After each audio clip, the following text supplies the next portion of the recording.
When you say the word dual sport, it's hard not to conjure up images of the mighty DR650, but I'm worried with the EPA and safety regulations is slowly strangling the life out of this amazing motorcycle. And country by country, they're knocking this bike off. What does Suzuki need to do to bring it into the 21st century? What do they need to keep the same? Because there's something special about that bike and there's risks to ruining that in the updating process. And what is the likelihood of Suzuki actually doing this? Will we ever see a 650 thumper from Suzuki ever again?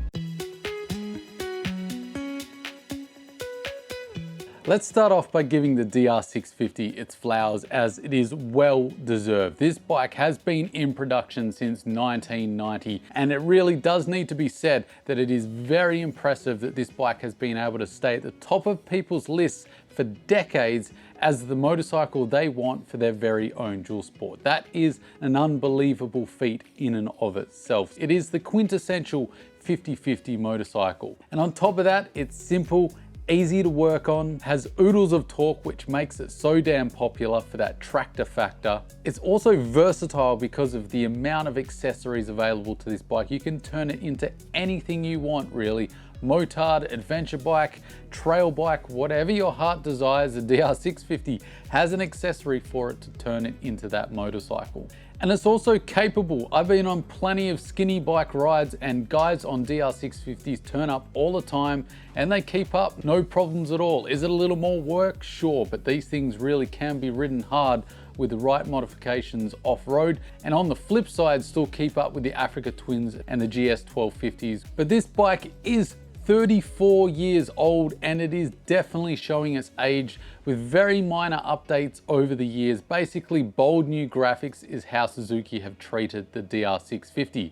And my concern is the regulations are getting tighter and we're seeing the DR650 drop off from production in lots of different countries. And the regulations aren't going to be stopping here. So I think the days are numbered everywhere for the DR650, whether it's safety regulations or EPA regulations. One or the other is going to finally knock this bike off the perch. So let's talk about what Suzuki need to do to keep this bike in production and make it the dual sport for generations to come. The DR650 basically needs 4 simple things to keep it on the showroom floor. EFI is the obvious first choice. We could wax lyrical about the positives and the negatives of each system, carburetor versus EFI, and both sides have valid points. But the base fact here is that safety regulations and EPA regulations are going to kill this bike no matter what.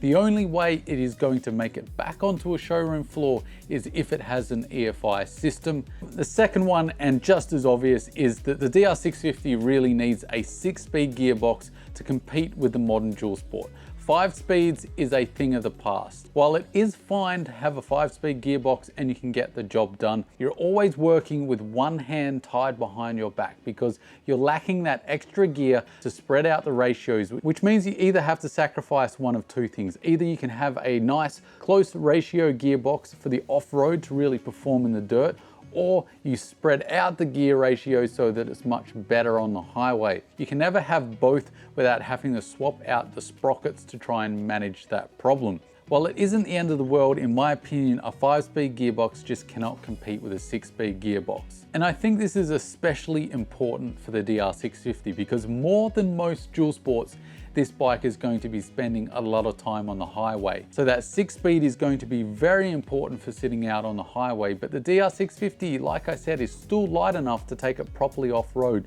So it does need close ratio low down gearing for those off-road sections. So I think 6 speeds, whatever way you want to cut it, is the way forward for the DR650. Suspension. Let's admit it, the DR650 never had good suspension to start with. It was serviceable suspension, as is released on most dual sports. Japanese manufacturers put on what will do the job for the beginner to the intermediate rider. They never think about putting on suspension that's really going to cope with the hard hits or heaps of luggage or a bigger person. So I think upgrading the suspension is a really smart choice here. Likewise with my comments on the DRZ400, Suzuki have plenty of existing motorcycles in the RMZ series with much better forks. There might be minor fitment changes and small amounts of R&D to get them to fit properly, but Suzuki have plenty of suspension options. They could even nick stuff from their V-Strom series if they wanted to. And I think an update in suspension to modern adjustable suspension would really be fantastic here. It doesn't have to be high-end or anything super impressive, just something better than the 34-year-old technology that they bolted onto the bike when they started producing it. The fourth one here is exactly the same as the DRZ comment, and that's an update in the looks, the aesthetics. It needs a bit of a refresh for the modern era. This is one that I'm not really wedded to as strongly as the other three. If Suzuki decided to keep it looking exactly the same as it is, I would not really be as frustrated as if they refused to update the other features. That being said, it would be nice if they did a little bit of a nip and tuck, maybe made it a little more aggressive. Of course, update that headlight. Just like my DRZ400, you're probably better off holding a candle out in front of you at night. But other than that, really, it doesn't need much to bring it into line with 2024. What needs to stay the same with the DR650? I think the big one is the weight. That is what makes this bike special. And while it might add a lot of cost onto the Suzuki DR650, I think they'd be doing everyone a disservice if they ruined one of the main features of this bike. And that was that it is sub 170 kilos. It's right smack bang in the middle of 165-ish kilos, which is manageable off-road, even in the tighter stuff. That's what made this bike such a popular motorcycle, because it was light enough to do the off-road, but it still has enough weight to be stable on the road. And if they go above 170 kilos in my mind, then you're flipping over into the too heavy for really serious off-road, in my opinion. It will be very impressive if they did hit that weight, but if they can do it, it would be an absolute home run if they manage to keep it the same weight as it already is. The value for money. I'm not saying the price here, because prices change. We have inflation, numbers go up all the time. So for the modern era, I don't know exactly what the price of a new DR650 with all those refreshes I've talked about, but it definitely will add a lot of cost. So I would expect a significant jump in price.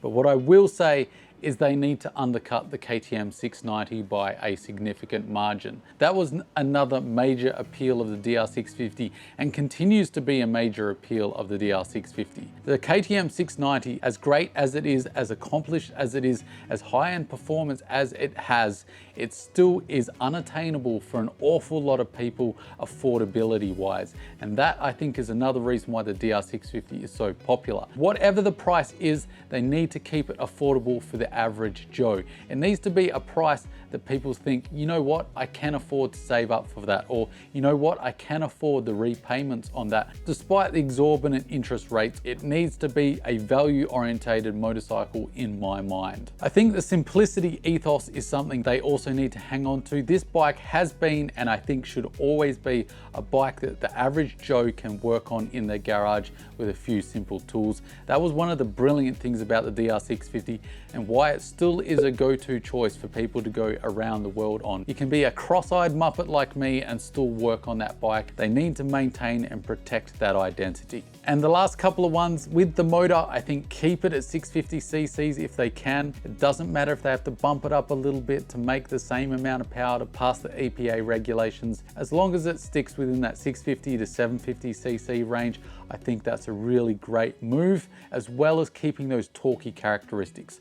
Let's be honest, on the DR650, nobody cares about the peak horsepower. It's all about that huge lump of torque that you get low down in the rev range. It makes it such a fun and enjoyable bike to ride. So they need to keep that torquey performance down low for the bike to really feel like a DR650. So we've talked about what needs to change and what needs to stay the same, but why haven't Suzuki updated it yet? What is the reason? They've had plenty of opportunity. They've had 34 damn years to do it. Why hasn't it happened?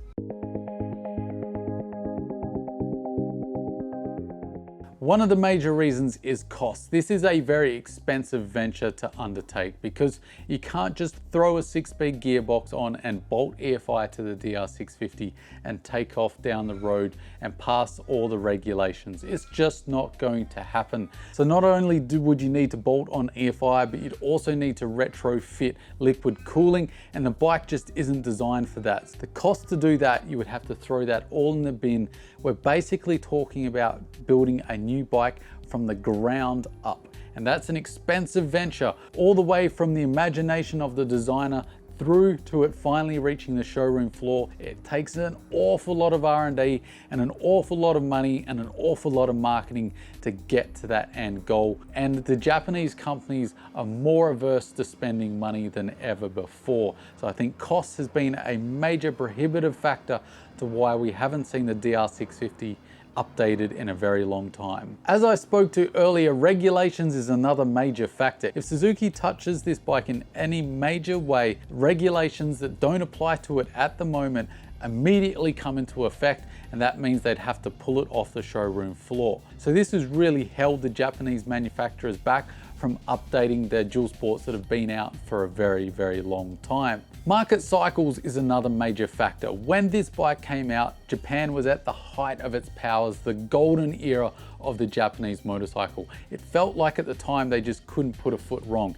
Every motorcycle that came out new just was better than the last. But those times have passed when these Japanese manufacturers were still lean and mean enough and still connected enough to the market to be able to move with the market dynamics. And with that increase in profit, the increase in personnel, things get more structured, more ossified. It has to go through different teams and move up the ranks slower and slower. So these companies become big, large, and cumbersome. They can't move as quickly to market demands. They have to justify spending money to shareholders now. Now they have to pay attention to making enough money to impress their shareholders and investors. So a whole nother side of business is opened up, and that slows things down, makes companies scared of taking risk. They become far more conservative in order to maintain what they have, and it becomes all about managing risk and maintaining the wealth that they already have and keeping everyone at the top happy, rather than answering the market demands and really staying on top of what's happening at the grassroots level. So that's kind of a 2-for-1, that one. It's market cycles tied up in also these companies now being very risk averse.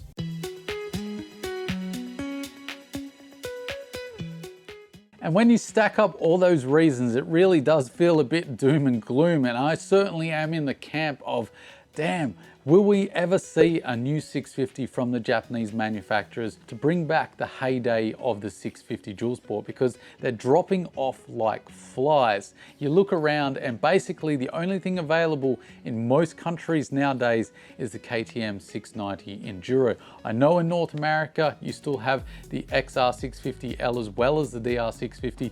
Here in Australia we don't have the Honda, we don't have the Suzuki. The Kawasaki is too fat and old to even bother taking seriously off-road. The only option we have here, as well as Europe and many other countries, is the KTM 690. So it definitely is a concern. Will we ever see another 650 from the Japanese manufacturers that can properly do the dirt and still do some of the adventure riding as well? One thing that does give me encouragement is we're starting to wake up to the fact alternatives to internal combustion engines aren't as clean and fantastic and cost effective as a lot of people thought. There's a lot more nuance to all these markets, and you certainly can't come out clean in any other categories. I have been seeing a little bit of a course correction, so I think there is hope with the way the market is slowly coming around to the idea that, hey, this technology hasn't seen its last days, it still is relevant and is still needed, so there still is hope. And I've used examples like the WR250R.